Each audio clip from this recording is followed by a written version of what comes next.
కర్కాటక రాశి వాళ్లకు అనారోగ్య సంబంధమైనటువంటి భావనలన్నీ కూడా ఈ వారం తొలగిపోయి మంచి మంచి శుభాలు పొందుతూ ఉంటారు.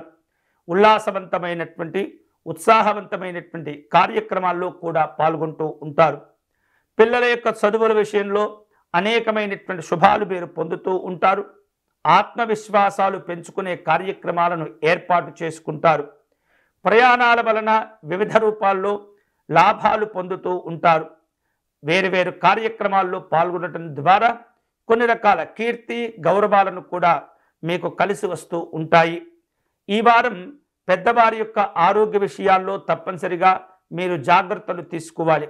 కుటుంబపరమైనటువంటి ఆధ్యాత్మిక దైవ చింతన కార్యక్రమాల్లో పాల్గొంటూ ఉంటారు. కుటుంబ పెద్దల యొక్క సహకారాన్ని కూడా మీరు సంపూర్ణంగా పొందుతుంటారు.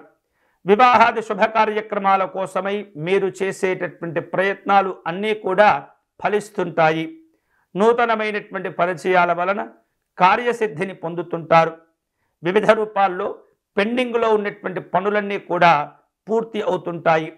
స్థిరాస్తి వివాదాలు అన్నీ కూడా పరిష్కారం చేసుకోగలుగుతారు.